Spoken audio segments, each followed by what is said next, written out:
Polestar is going big. And no, I'm not talking about big on sales, but big on stature and big on luxury. And this is the car they're doing it with, the Polestar 3. It's the biggest, the most luxurious car that the EV startup has done. And they have big aspirations of this thing sitting at the top of the range and showcasing all that they can do.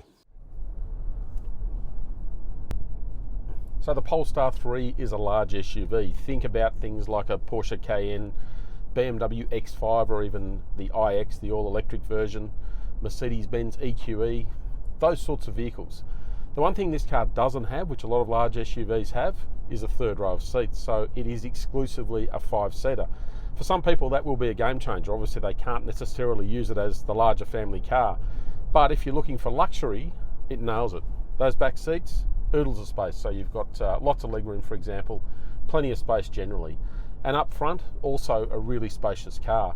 Really open, really airy, and brilliantly put together. So it's things like the materials, the finishes, every little corner of this car, every little surface is really high quality. So they've really pushed to try and give it an upmarket flavour, and it works.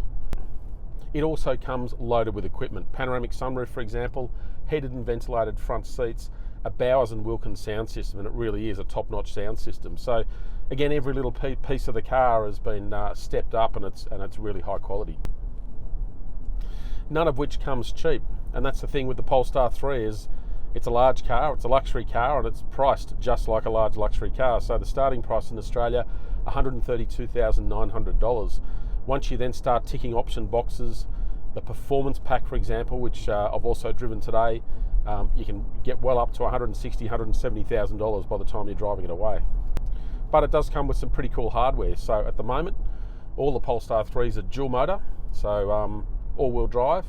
There's actually a slightly more powerful motor on the rear wheels, so it's all about giving it that rear bias and trying to step up the driving excitement.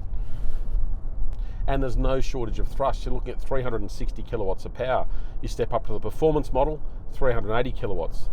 So as soon as you step on the throttle, it goes pretty well. It's certainly got no shortage of thrust. Now Polestar says you'll get up to 628 kilometres from the battery, 111 kilowatt hour battery, so a pretty big battery in it. We're finding a bit less than that, but we're more out on the open road. But either way, you should be able to get comfortably around 500 k's, possibly more.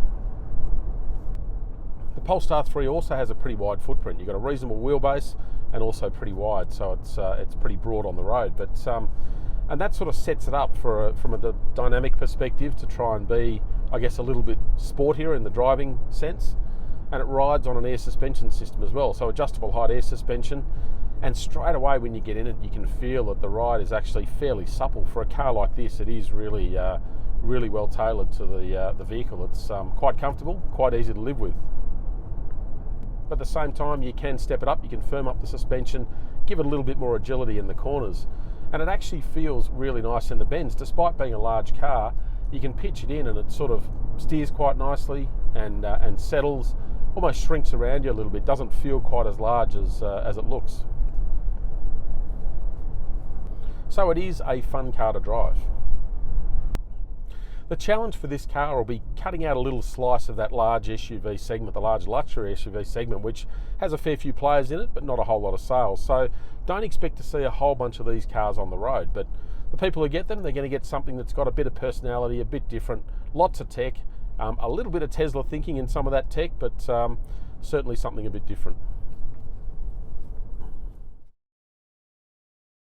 So it is an impressive car to drive, certainly a big step up on anything that Polestar's done to date.